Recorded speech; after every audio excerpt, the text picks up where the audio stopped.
Hello everyone, thank you very much for staying tuned to Football Planet, your show dedicated to football news on Africanews.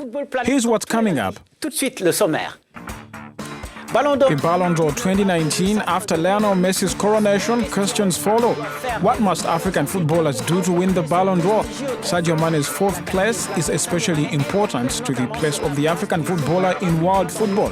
This is an issue we discuss on the program with Guinean journalist Sega Diallo. Ligue africaine des champions. The African Champions League and the favorites are showing their might. Esperance de Tunis, Etoile du Sahel and TP Mazembe received 2 out of 2. The 3 clubs are the only ones to have registered wins in the first and return legs. Get all the results and rankings as well as those of the Confederations Cup, which is dominated by Egyptian clubs. And then at the end of the show, we'll come back to the participation of African teams in the Big Soccer World Cup. We'll be online from Dakar with Omangala Sila, the coach of Senegal, who once again made the quarterfinals. Let's get started shortly. Voilà pour le sommaire, le développement juste après cette petite transition. Bienvenue. Welcome to Football Planet. Disappointment, heartbreak and frustration again African footballers left out of one of football's most prestigious crowns. No Mohamad Salah, let alone Sadio Mane on the podium of the 2019 Ballon d'Or. Despite a successful season with Liverpool, the Senegalese was only ranked 4th, raising many questions. We discussed this with Guinean journalist Sega Diallo online from Conakry. Glad to have you on the program, Sega, again. Once again, the Golden Ball or Ballon d'Or has been the subject of so much controversy, and not without reason. Many people were hoping to see Sadio Mane win the trophy, but in the end, he didn't even get to stand on the podium. What's your take on this? I think that initially the criteria that are established, the 3 criteria of France football, actually distorted the situation. When we take the 3rd criteria, which talks about experience and the player's career, you cannot ask someone to take precedence over a season by talking about their experiences. We cannot compare the experience of Messi to that of Sadio. So at the entry level already, Mane and Van Dijk are penalized. The second thing is that those who vote, in general, are sports journalists who have a direct or indirect link with daily football. We've seen that many African countries, African voters did not vote for Sadio Mane as the best player this season. When we see Messi's positioning in Africa, we wonder what we really judged.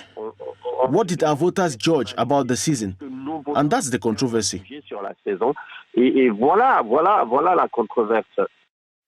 So the Ballon d'Or brought back the question of the recognition of the value of the African footballer on the international and even the continental level.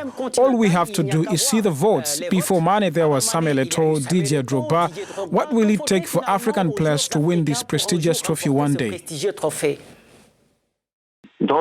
Subconsciously, generally, the journalists who voted for this award do not take African footballers as favorites or as potential Ballon d'Or winners, because for them, Africans come from far away. And that's where it bothers me, because if it was the public who voted, we could have understood. But these are people who are supposed to have a little insight of the situation and have a much more in-depth analysis. So African players are somehow penalized by the media system as well as the international marketing system. We must not forget also that there are 2 giants competing for the Ballon d'Or, namely Nike and Adidas, because it is the 2 of them who put in the means, the lobbying for that players in their teams can win this award. It is now up to France football to return to healthier basis so that this prize can continue, so that it can continue to retain its credibility. And we really need to be able, if an African has been the best over the season, give them the award. One last question, Sega. So some think that the solution would be for Africans to set up initiatives beyond the CAF Awards to showcase our talents. Do you share this view? Indeed, I hear more voices wanting the demand or an organization or a structure that can allow us to recognize ourselves as Africans. Yes, I agree. But what bothers me about that, it will mean that we are giving up. We cannot be among the best in the world. I think that as much as we want to organize awards in Africa, we have merit when over a season an African is the best, I think the system must be made so that he wins the Ballon d'Or. And this also requires a little more solidarity. I'm not saying that we should vote for an African because we are Africans, no. But when you are an African and deserving it, it is quite normal that you can position yourself. You can help them to achieve this objective, which is important because since George Weah, no one else has won it.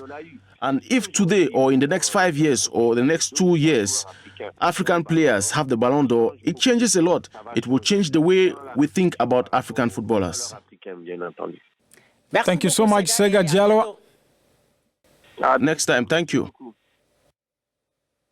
It is hoped that things can change in the near future. In any case, the debate is still open about the Ballon d'Or and Sadio Mane's disappointment. Let's move on to something else, the African Champions League. First of all, match day 2 played this weekend, and we start with Group A with TP Mazembe more than ever in the lead after their 2-1 win over Zesco United. The Congolese are 3 points clear of Zamalek, who have made a comeback thanks to their home win over Primeiro de Agosto, who are last in the standings. A win also for Etoile Sportive du Sahel, who went on to defeat Zimbabweans FC Platinum 3-0 to consolidate their leading position in Group B. Nice operation also for Al Ahly, who won 2-1 against Al Hilal. Both now have the same number of points, 3 ahead of Zimbabweans FC Platinum.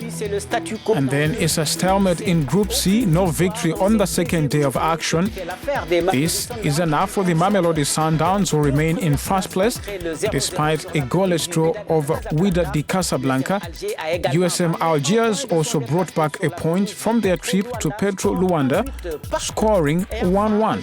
And finally, the defending champions, Esperance of Tunis, are keeping up the pace. The Tunisians consolidated their place on the top of Group D, winning the Maghreb Derby against JS Kabylie. Raja de Casablanca also won in Kinshasa against AS Vita Club. De l'AS Vita Club Lanterne Rouge avec 0 point au compteur. And then you know that the third day of the Champions League will be played on December 27th. But in the meantime, let's see what happened in the other continental tournament, the CAF Confederations Cup, and the Egyptian domination of Group A after their clear wins over Nouhadibou FC 6-0 and the Nugu Rangers 4-2 respectively. Pyramids FC and Al Masry took the lead with 6 points each. This promises a fiery derby on the third day.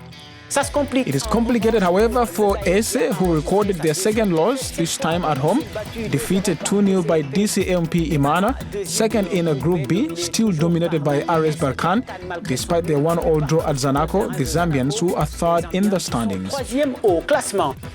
In Group B, Oroya AC took the lead after a 3-0 win over Al Nasra Benghazi, but the Guineans have the same number of points as the Joliba Malians, who also have 4 points thanks to their 1-0 win over South Africans, Bid West West.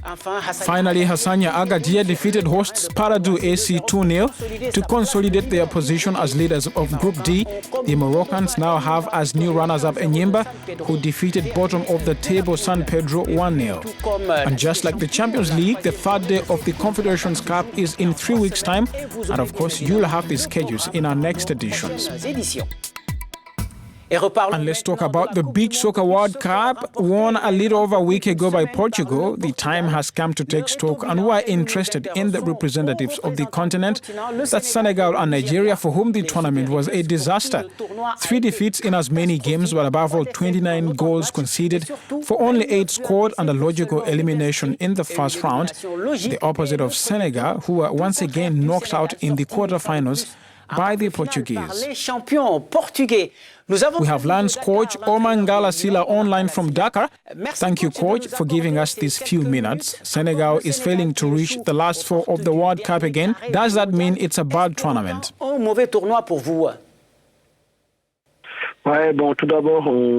First of all, we thank God for allowing us to be part of the 16 best teams in the world. But here we must accept that the ambition was, just for me, too high. it was too ambitious to think that we can go through the quarterfinals of first in the World Cup, because for me we had to make a long-term project. But even if we had decreed it, we know we are on the right track. Now, to say that the World Cup is a negative result, I don't agree. I know that today, being among the top 6 who are there, winning a fair play cup. So for me, it's a positive tournament overall, even if we didn't reach our goal once again. The Lions are now used to the big events, 5-time African champions, 2 silver and 1 bronze medals, not to mention the 7 appearances at the World Cup finals. What is the missing point? Nowadays, with all due respect to the other teams, we have to understand whether Senegal was housed in Pool B or other pool at all. It was certain that Senegal will reach the semi-finals. So this year we found another group like last year with Italy. I wasn't born as Portuguese, and therefore we should not say that we cannot meet anyone in any other group. So there are regrets once again, but we must not stop there. We must continue to put in the resources, because that is what happens at the highest level. What is missing is a work that is not yet assured. We must continue to make it sustainable. I think that the coming days will prove us right. Thank you very much, Coach, and good luck for the future. I can't wait to see Senegal crowned champions. You are welcome. Omangala Sila, the coach of Senegal's national beach soccer team, I would like to remind you the quarter-finalists at the World Cup this year. And with that, we wrap up today's show. Thank you very much for watching. Football Planet is back next week. There's much more info on our site, africanews.com. Wish you an excellent week. Goodbye.